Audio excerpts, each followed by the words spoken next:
Bienvenidos a Canelita en Rama, un espacio para conversar de todo tipo de temas, culturales, políticos, científicos, espirituales, religiosos, etc.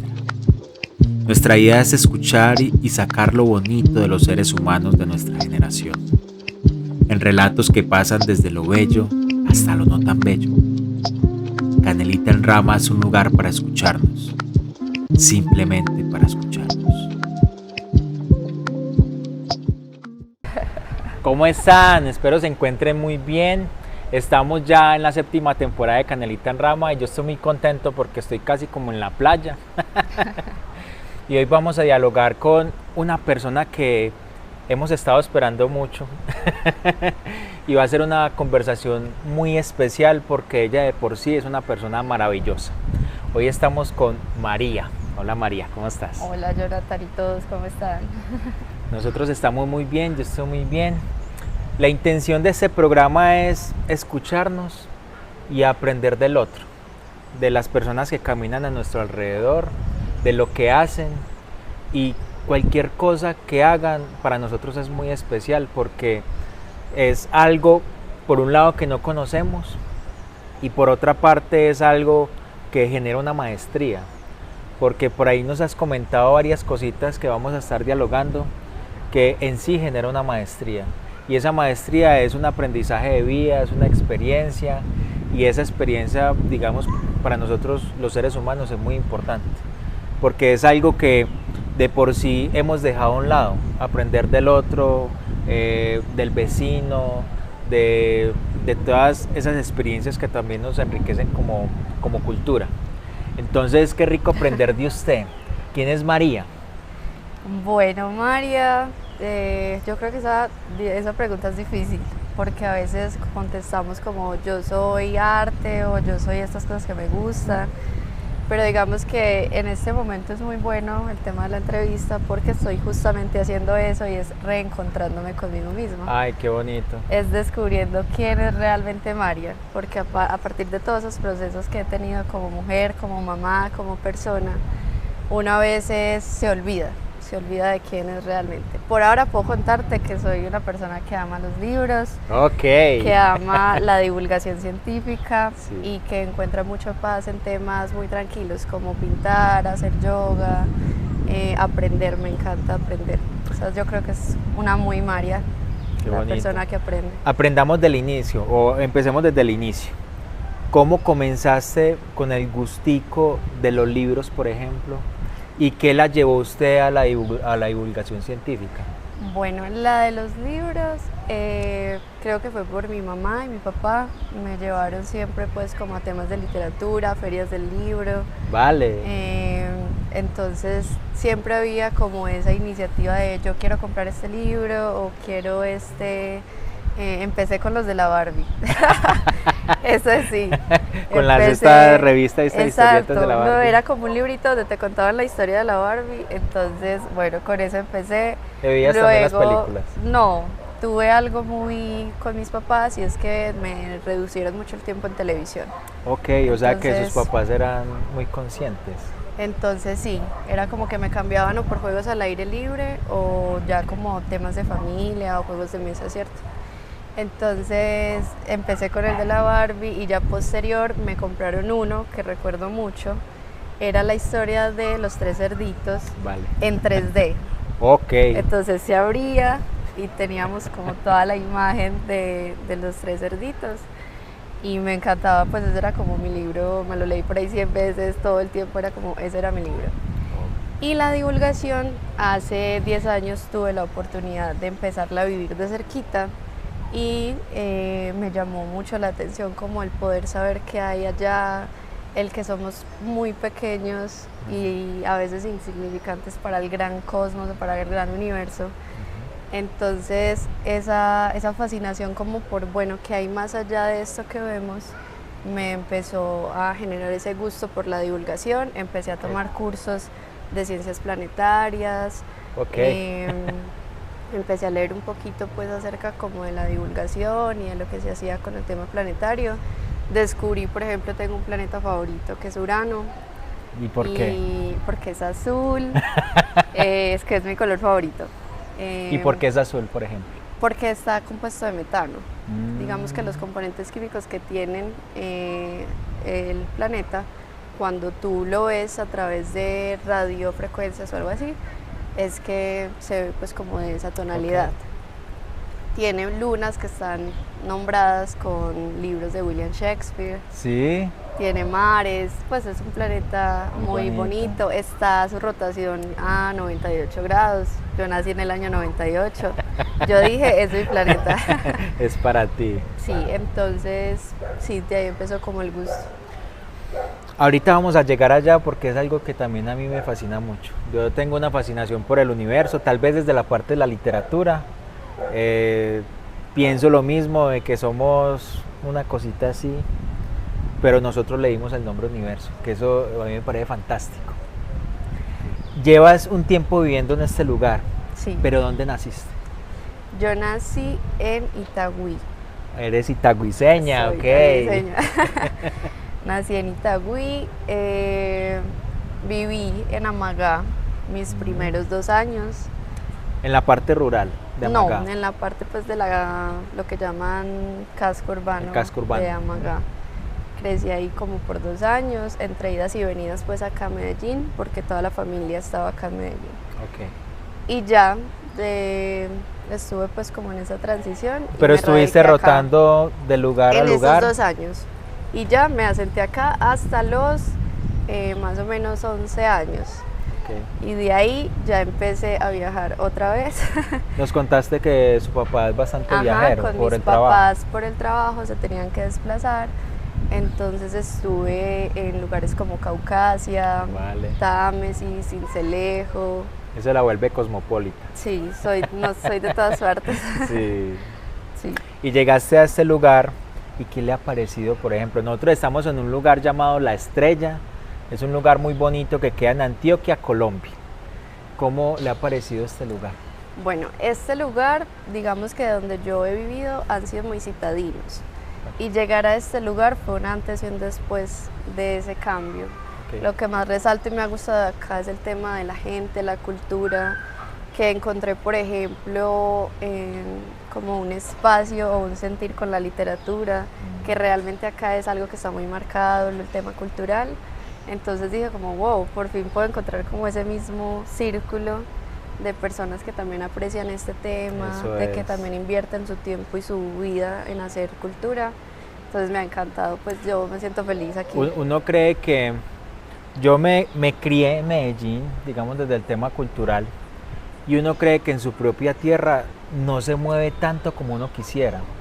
Pero cuando uno llega a estos espacios y empieza a compartir con personas, por ejemplo, como usted, uno se da cuenta de que el territorio sí se mueve, Sí, se piensa culturalmente, y aquí, por ejemplo, hay una subsecretaría de Cultura que yo soy de La Tablaza, estamos muy alejados, pero que de igual forma se está moviendo culturalmente, y eso a mí me parece como muy bonito.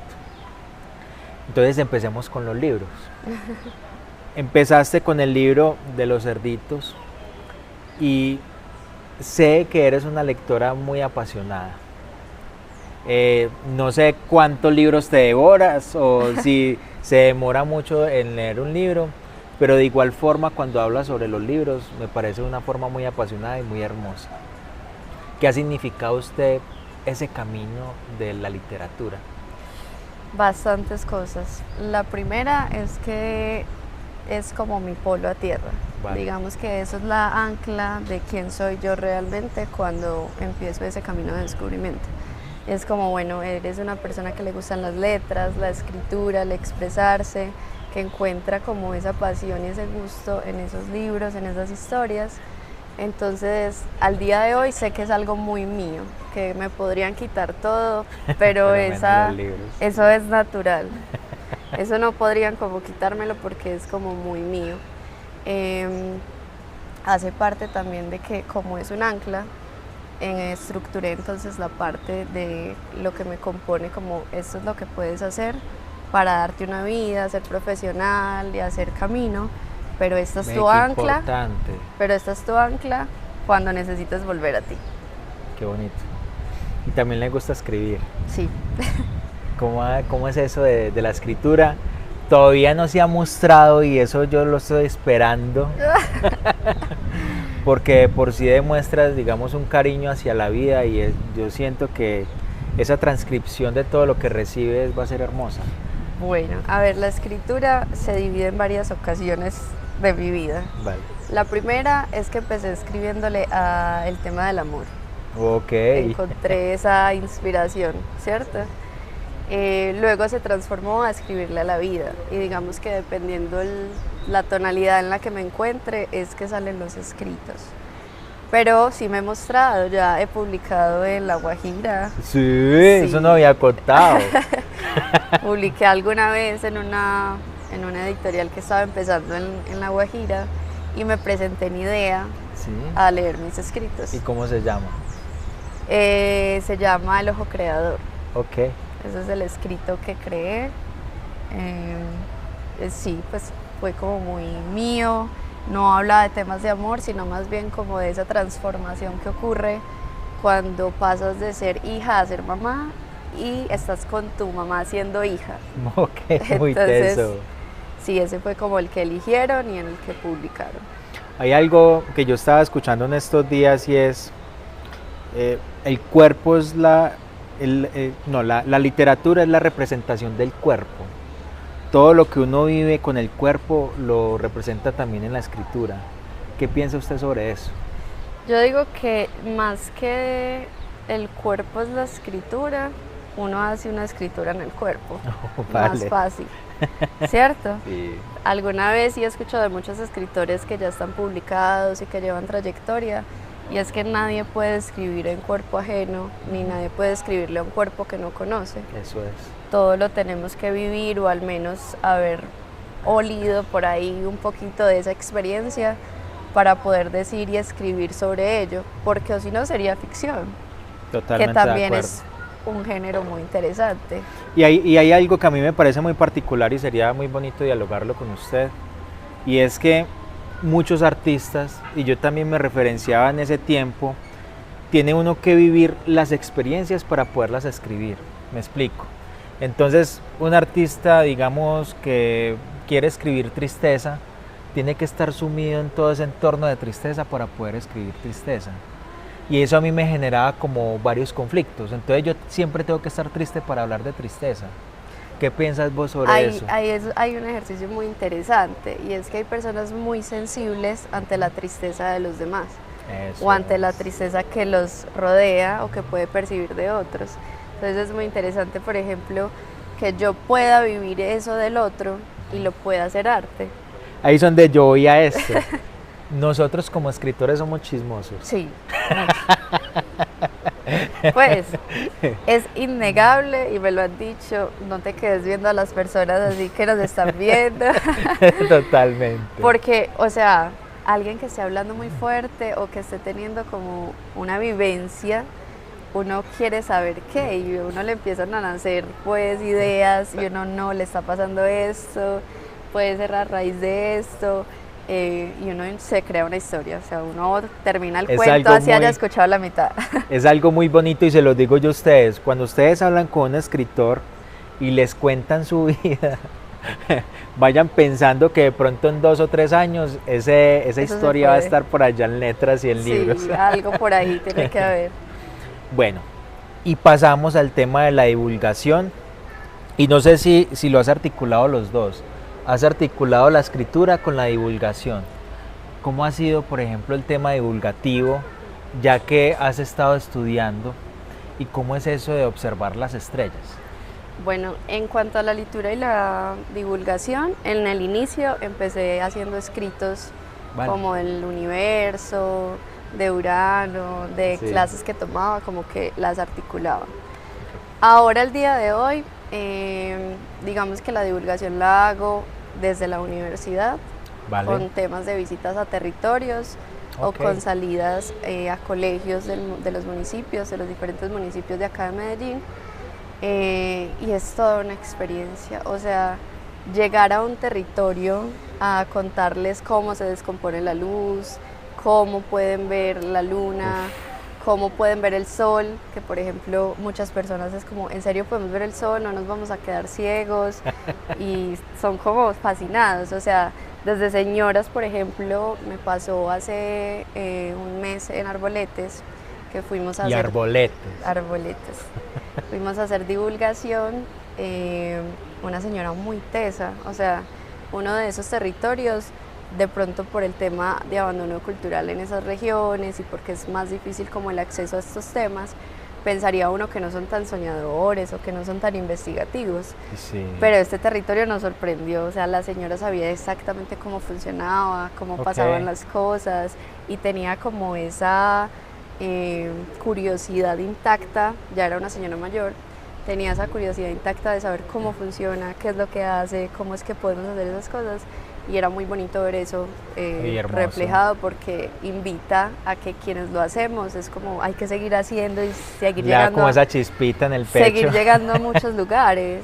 Entonces, no, me ha parecido fascinante pues esa oportunidad de poder ir y comunicar ese tema de ciencia, me parece espectacular. ¿Y qué tan preparados estamos nosotros los seres humanos, digamos en los territorios que has caminado, para entender la grandeza del universo? Porque yo soy una persona muy curiosa y en mi curiosidad empecé también a investigar los temas del universo y cuando me di cuenta de que nosotros somos una parte minúscula, yo me sentí como una presión, como una presión porque prácticamente no somos nada y al igual lo somos todo. ¿Cómo has visto, por ejemplo, las personas que los escuchan a ustedes, a excepción pues de la señora, cómo están tan preparados para sentir es que somos parte de algo mucho más grande? Lo que pasa es que sabes que hay como dos clases de personas. Okay. Por ejemplo, nosotros que investigamos y nos sentimos minúsculos en cuanto a cuando lo escribimos o cuando lo observamos o a quien directamente hace ciencia, es como, bueno, somos nada en este infinito. Pero esas personas tienen una habilidad que nosotros quizá de pronto desdibujamos un poquito nosotros mismos y es esa capacidad de asombro. Entonces, cuando ellos se ponen en ese lugar, no lo piensan como el extremismo de nos vamos a morir, no somos nada, es que estamos aquí para nada, voy a dejar de hacer mi vida normal, no, sino que es una capacidad de asombro, es como, wow, realmente pertenecemos dentro de todo ese conjunto de cosas y dentro de ese conjunto de grandeza a una parte muy importante que es ser humanidad. Okay. Entonces, es esa capacidad como de asombro que todavía tienen. Muy bonito. Y hay un tema, por acá ya nos está golpeando el sol, ahí viéndolo el astro.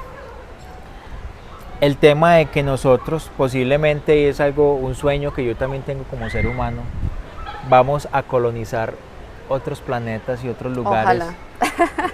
¿Qué piensa usted sobre eso?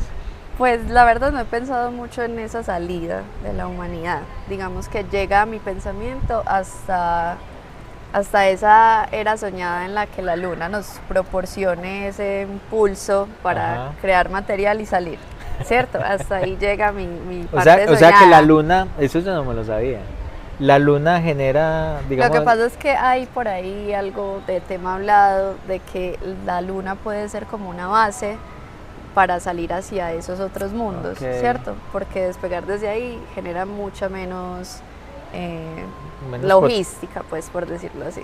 Menos energía, sí, se gasta menos energía. Como que hace menos logística salir desde ahí que desde acá. Entonces digamos que mi pensamiento llega hasta ahí. Seguramente tendremos que migrar a otros mundos en algún punto de la humanidad, en algún punto de la historia. Ojalá nos toque, pero no lo sabemos. O no se ha puesto a pensar que de pronto nosotros somos colonizadores de este planeta. También. Que de pronto nosotros venimos de otro lugar hacia acá. También pudimos haber hecho eso. ¿Qué piensas de Elon Musk? Ah, no, eso no. Vamos a tocar temas controversiales aquí. No, porque él es muy controversial, pero ha hecho algo que lo han hecho muchos seres humanos, digamos, en la trayectoria de la humanidad, y es poner la batuta de que se pueden hacer las cosas. Entonces el man se le metió en la cabeza de que vamos a viajar a Marte, y fíjese de lo que pasa con Starlink, de ya esos cohetes que llegan y se estacionan solitos. ¿Necesitamos eso? Yo de Elon Musk no he leído mucho, Vale. ni he escuchado. Pero yo creo que hay una Yo creo que has escuchado más la particularidad. parte política. Yo creo que hay una particularidad y es que de esos soñadores hay grandes cosas como hay grandes cosas malas, Sí, ¿cierto? sí. Puede que Son esa, anarquistas. puede que esa era soñadora que tiene él, de que llegue y haga esto, salgamos hacia ese lugar, sea como algo que nos impulse y nos catapulte como humanidad. Pero también puede que ese sueño destruya cosas. Destruye nuestro propio hábito. Es que ese es el miedo que a mí me genera. Porque pensar tanto en salir, digamos, de la Tierra, que hay otros planetas que se han mirado, y dejar a un lado lo que es la Tierra, porque este lugar es muy bonito, es como un paraíso. Eso a mí me parece como algo muy teso. Y no sé qué pensarán, por ejemplo, los astronautas, porque ya se está preparando una persona que se va a ir a Marte, que es prácticamente 6 meses viajando hacia Marte. ¿Qué pensará esa persona cuando esté viajando ya En esa infinidad. en ese infinito? Muy teso, ¿no? Alguna vez yo escuché que cuando se extinguía cada un animal, tendríamos que pensarlo como se está extinguiendo en el universo, porque no hay Ok. otro lugar conocido aún que tenga jaguares o que tenga osos de anteojos. Pues realmente cuando se extingue, se está extinguiendo para el universo. Yo escuché en estos días un planeta que supuestamente dijeron que ya tenía vida y que eso, lo que estabas contando, por ejemplo, de Urano, ¿cierto? De cómo saber que es azul. Pues entonces allá, como estaba formado este planeta, les daba a los científicos a entender de que había vida allá. Y eso me parece muy loco. Y ahí es donde viene lo otro. Estamos preparados para conocer otro tipo de civilizaciones que están por fuera de la Tierra. No, yo creo que ahí sí nos falta camino, Sí.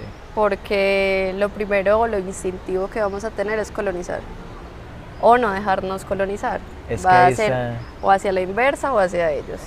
Entonces creo que como tal preparados no estamos. Es que digamos que ni siquiera estamos preparados cuando escuchamos que en otro planeta encontramos agua en estado líquido, que hay... Ese gran océano que hay en el universo, usted se Exacto. imagina. O sea, para eso nos asombra y no sabemos qué hacer ante eso extraño. E incluso en cosas que hay acá terrenales, ante la extrañeza, no sabemos cómo reaccionar, porque es un ensayo-error, por decirlo de esa manera. Entonces, preparados no, pero digamos que es un camino en el que debiésemos empezar a pensar y fortalecernos. a fortalecer. Bueno, 3 preguntas para finalizar. ¿Cómo se piensa usted en la literatura de aquí en adelante? Pues yo siempre me he pensado de la misma manera y es como como alguien que puede transmitir, como alguien que en algún punto quiero publicar y que en esa publicación haya vida de mi vida y haya vida de la que puedo dar o de la que puedo Ok. decirle al mundo, esto puede ser, esto puede ocurrir. Entonces digamos que desde la literatura me pienso no como una super escritora, como afamada, porque no me gusta pues tanto como lo público y así, pero digamos como que desde ese rinconcito que hago mío puedo incluir a ese gran componente de Qué los maravilla. otros. Y, ¿Sí? y ahí se pega la segunda pregunta. ¿Cómo se ve usted en el tema de la divulgación? ¿Hasta dónde quiere llegar usted o a qué partes quiere llegar? A mí esto es muy ambicioso ya, pero realmente me gustaría iniciar en la divulgación el tema de investigación. Ok, Me gusta el tema de las atmósferas y del tema de por qué hay, digamos, el componente químico que hay dentro de ellas. nosotros somos hijos del carbón. Ajá, Es algo sí. muy teso. Entonces me gustaría empezar a estudiar como esos biomarcadores que vemos en las diferentes atmósferas de los planetas y empezar por ahí. Vale. Es algo que tengo como ambición, pero me gustaría hacerlo. Y como persona. Como persona me propongo ser muy feliz. Eso es. Esa es una meta muy a largo plazo porque uno todo el ¿Qué le tiempo dirías a la tiene María? que construirse. ¿Qué le dirías a la María soñadora, a la María de niña, a la María que comenzó con este libro de los 3 cerditos? ¿Qué le dirías a esa María? Bueno, yo le diría que no deje de soñar, que no deje de amar, que no importa, digamos, como ese camino en el que se caiga y se vuelva a levantar, pero que siga creyendo en sí misma porque la María que es realmente es muy valiosa. Okay. Entonces, que realmente siga fortalecida y siga pegada a ser esa María que conoce desde adentro y que ese fuego siga saliendo para que siga siendo pues como ese libro de vida, porque si no, nos perdemos. Pero perderse también es encontrarse. María, muchas gracias. Yo estaba pensando mucho esta entrevista porque es que su sonrisa muestra su ser y eso a mí me parece muy bonito. Yo siento que esta entrevista y todas las entrevistas que yo realizo en Canelita en Rama para mí son muy importantes porque uno también tiene procesos en la vida en los que uno está aprendiendo, está creciendo, pero donde uno también la está pasando difícil, ¿cierto? Sí. Y estas conversaciones también llenan el corazón, llenan el alma y le dan a uno ese espaldarazo de que, mano, usted puede hacerlo, usted puede soñar, usted puede caminar, usted puede divulgar, usted puede sorprenderse. Y yo siento que esa palabra de capacidad de asombro yo siento que es lo más importante. Es algo que no debemos perder realmente. No debemos perder. Y eso suele suceder cuando uno se aburre. Entonces uno dice, ya no más. Pero cuando llegan personas como usted, que con esa sonrisa y con esa visión de las estrellas, porque yo ahorita le decía, sí, vamos a hablar de estrellas. Sí, vamos a hablar de estrellas, porque usted es una estrella. Entonces muchas gracias por lo que haces. Y yo sé que no quiere ser famosa, pero en 50 años vamos a estar hablando de usted, de mire lo que María encontró. Ojalá. Me parecería muy bonito y leer sus libros, leer sus letras, me parecería genial. Ojalá pueda compartirme con el mundo. María, muchas gracias. Que este sea una de tantas veces. Que conversamos. Y qué rico, sí, qué rico que sigamos conversando. Muchas gracias a ustedes por vernos y por escucharnos. Y les invitamos a que compartan este contenido y que se suscriban. Al final vamos a tener un QR por si desean apoyar este proyecto. Y también vamos a tener un sistema de pautas por si quieren pautar también acá en este programa. Un abrazo, nos vemos en el próximo Canelita en Rama. Chao. Canelita en Rama es una producción de Reflejos Producciones bajo la dirección de Jonathan Vélez. Producción de sonido y piezas musicales, Lisa Redondo.